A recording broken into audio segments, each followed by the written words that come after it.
Nas paisagens serenas e montanhosas do interior de Minas Gerais, onde a vida segue o ritmo lento da natureza e o ar cheira a terra molhada, havia uma profunda dissonância. Um jovem, forte pelo trabalho manual e acompanhado apenas pela sombra leal de seu cão caramelo, Trovão, dedicava-se à terra com a fúria de quem busca não apenas o sustento, mas a própria razão de existir. Ele conquistava metas, superava a seca e as dificuldades, mas a satisfação, aquela paz prometida após o esforço, escorria por entre seus dedos como areia fina. Era uma sensação de eterna incompletude. Cansado dessa busca incessante e vazia, ele se viu obrigado a procurar o ancião que residia na ermida do sábio, à beira da mata. Um homem que parecia destilar a sabedoria do mundo em simples gestos. Ele expôs sua angústia. A luta era incansável, mas o contentamento nunca vinha. O sábio, com um olhar sereno e mãos calejadas, não ofereceu palavras de consolo, mas sim uma tarefa que parecia absurda. Por uma semana inteira, o jovem deveria percorrer o caminho da sede, buscando água no rio da correnteza mansa e despejando-a no poço vazio. Contudo, ele deveria usar um balde furado de cedro, propositalmente imperfeito. Uma missão fadada ao fracasso. O que poderia um balde que não retém a água ensinar sobre a verdadeira satisfação que se leva para a vida inteira? Mateus Ribeiro de Souza, 28 anos, apertava o cabo do balde furado de cedro com uma força desnecessária, seus dedos calejados quase esmagando a madeira antiga. O sol do verão de 2023 já castigava o topo das montanhas de Minas Gerais. A missão, dada por Josué Alencar da Silva, 75 anos, parecia um escárnio. Mateus era um homem de resultados, de eficiência. Carregar água em um recipiente propositalmente imperfeito feria sua alma dedicada. Ele desceu o íngreme caminho da sede, uma trilha de terra árida e poeirenta, em direção ao rio da correnteza mansa. Trovão, o cão vira-lata de pelagem caramelo, trotava à frente, farejando a promessa de água fresca. Ao chegar à margem, Mateus mergulhou o balde furado de cedro. A água cristalina encheu-o com um som borbulhante, mas a satisfação durou apenas um instante. Antes que pudesse erguer o balde completamente, 3 filetes grossos e contínuos de água já jorravam pelas fendas laterais, esvaziando-o rapidamente. A primeira jornada de volta foi um ato de fúria contida. Mateus começou a correr, tentando vencer a física, tentando ser mais rápido que o vazamento. Ele ignorou o peso que diminuía a cada passo e o som constante do líquido se perdendo na poeira. Seus músculos fortes e rústicos pelo trabalho manual no sítio da Esperança protestavam contra a inutilidade do esforço. A cada gota que caía, Mateus sentia sua própria esperança escorrer. Ele estava acostumado a lutar contra a natureza, contra a seca, mas lutar contra um objeto que era inerentemente falho era uma tortura psicológica. Quando finalmente alcançou o poço vazio, o destino final de sua labuta, Mateus estava ofegante. Ele inclinou o balde. O resultado foi patético, um punhado de água que mal molhou o fundo seco. A frustração o atingiu como uma onda de calor. Ele se sentia um completo fracasso. Aquele balde era a perfeita representação de sua vida. Muito esforço, muita dedicação, mas no final, o contentamento que ele buscava sempre se perdia no caminho. A sensação de incompletude que o havia levado até Josué agora se materializava naquele recipiente de cedro. Mateus repousou o balde ao lado do poço e passou a mão pelo rosto suado. 6 dias mais. A ideia de repetir aquela humilhação por mais 6 manhãs era quase insuportável. Ele estava pronto para desistir, para voltar à ermida do sábio e declarar a Josué que a tarefa era impossível. Mas sua perseverança, embora tingida de angústia, era mais forte. Ele respirou fundo, chamou o Trovão, que o olhava com a lealdade inabalável de sempre, e começou a descer novamente, determinado a cumprir a semana, mesmo que isso significasse aceitar o fracasso total. Ele não percebeu, em sua fixação no poço vazio, que o caminho da sede, antes marrom e ressecado, agora apresentava um rastro sutil de umidade e esverdeamento. Um tapete de vida que brotava em silêncio sob o sol inclemente, nutrido pelo que ele considerava ser sua maior falha. A jornada da frustração havia apenas começado, e a transformação, invisível aos olhos obcecados pelo resultado, já estava em curso. O segundo dia da semana do balde começou com uma raiva fria em Mateus. Ele não correu mais. Em vez disso, tentou a precisão, caminhando com passos medidos e lentos, inclinando o balde furado de cedro na esperança vã de que a pressão da água diminuísse o vazamento. Não adiantou. O som do gotejar, que antes era irritante, transformou-se em um relógio que marcava o tempo perdido, a energia desperdiçada. Trovão, que sempre o acompanhava, parou em um ponto do caminho da sede e cheirou a terra com mais interesse que o usual. Onde antes havia apenas poeira, agora havia uma fina camada de musgo incipiente, quase imperceptível. Mateus sequer notou, seus olhos fixos no horizonte, na imagem mental do poço vazio. No terceiro e quarto dia, a dedicação de Mateus virou obsessão. Ele tentou vedar as fendas com a própria mão, pressionando a madeira úmida com a palma calejada, mas a água encontrava novos caminhos, escorrendo por entre seus dedos. A cada viagem, ele chegava ao poço com menos água do que no dia anterior, não por falta de esforço, mas pelo cansaço acumulado que diminuía sua velocidade. Ele começou a sentir que não estava apenas falhando na tarefa, mas falhando em sua própria natureza. Ele era o homem que consertava, que construía, que fazia a terra produzir. Agora, ele estava engajado em um ato de destruição lenta e inevitável. Na manhã do quinto dia, a frustração atingiu seu ponto mais alto. Mateus estava exausto, não apenas fisicamente, mas espiritualmente.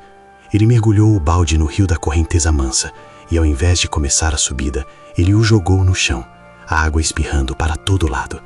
Ele gritou, a voz rouca ecoando pelas montanhas de Minas, desabafando toda a sua angústia acumulada.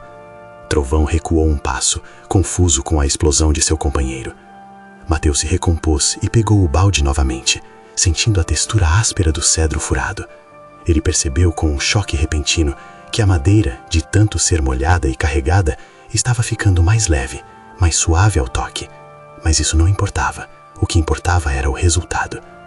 No sexto dia, ele cumpriu a jornada em um estado de resignação sombria. O sol do verão de 2023 parecia zombar dele. Ele nem sequer olhou para o poço ao despejar as últimas gotas. Apenas repousou o balde e se sentou, aceitando a derrota iminente.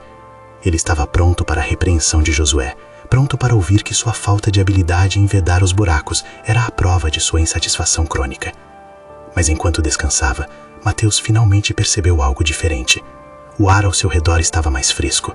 Ele olhou para baixo, para a trilha que ele havia percorrido centenas de vezes naquela semana. O caminho da sede não era mais a trilha de terra árida de antes. Ao longo das bordas, onde o balde sempre vazava, havia uma linha contínua de vida. Pequenas flores silvestres de um roxo vibrante brotavam da terra, e a vegetação rasteira estava surpreendentemente verde. Era a vegetação exuberante, nutrida pela água que ele, em sua pressa e frustração, havia derramado.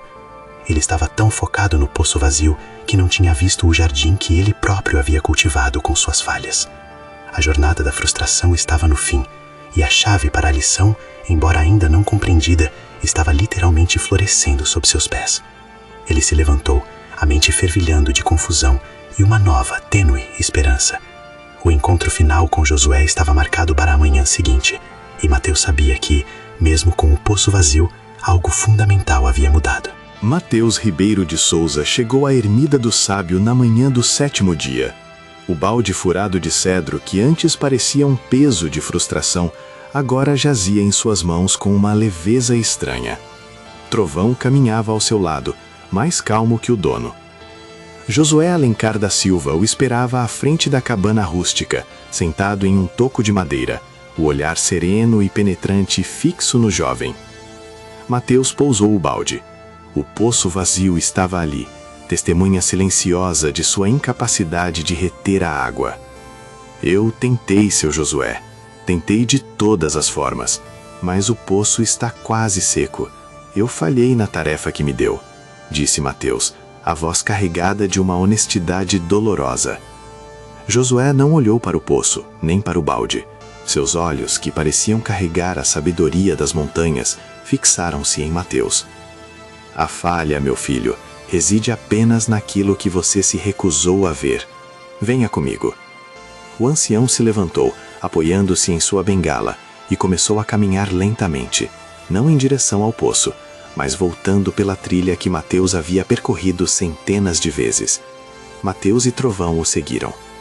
A confusão de Mateus aumentou, até se transformar em um clímax de percepção, quando Josué parou no meio do caminho da sede. Olhe, Mateus, olhe para a estrada que você julgou ter fracassado em irrigar. Mateus olhou. Onde antes havia apenas terra seca e poeira levantada por seus passos ansiosos, agora se estendia uma faixa vibrante de vida. A vegetação exuberante que ele havia notado apenas de relance no dia anterior era agora um tapete contínuo de verde profundo, salpicado por minúsculas flores roxas e amarelas. O ar estava mais úmido, mais perfumado. A trilha árida havia se transformado em um jardim secreto, nutrido pelo que ele considerava desperdício.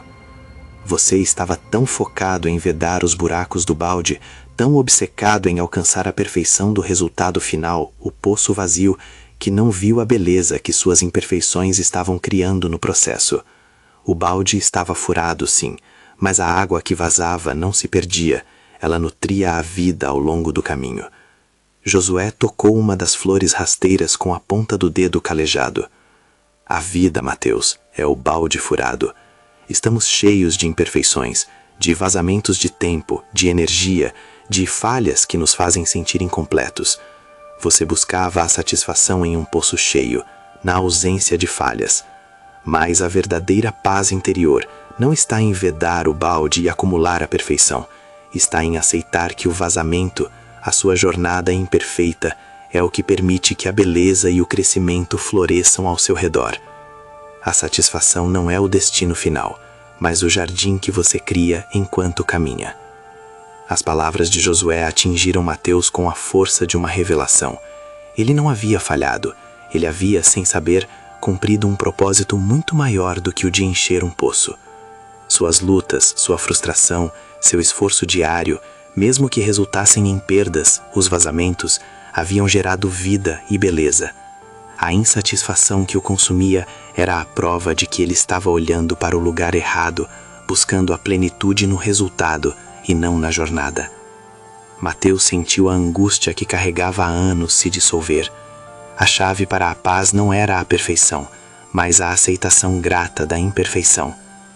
Ele olhou para o balde de cedro, agora não mais como um símbolo de derrota, mas como uma ferramenta de criação. O caminho, seu Josué. Eu estava cego para o caminho, sussurrou Mateus, sentindo uma lágrima escorrer. Josué sorriu, um sorriso que iluminou todo o caminho da sede. Vá, Mateus, leve o balde furado com você, mas lembre-se, a partir de hoje, olhe para onde a água vaza. É ali que a sua vida está plantando o que há de mais belo.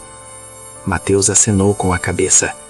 Ele pegou o balde e, ao lado de Trovão, iniciou o caminho de volta para o sítio da esperança. Ele não corria mais, não se apressava para um destino.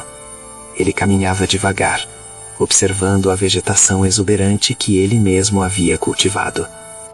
Pela primeira vez em muito tempo, Mateus sentiu-se completo. Não por ter alcançado a perfeição, mas por ter aceitado a beleza de ser um balde furado. A lição do processo, levada para a vida inteira, era a verdadeira colheita daquele verão de 2023. Fim. Curta se a revelação te tocou e inscreva-se para carregar essa nova visão para a eternidade.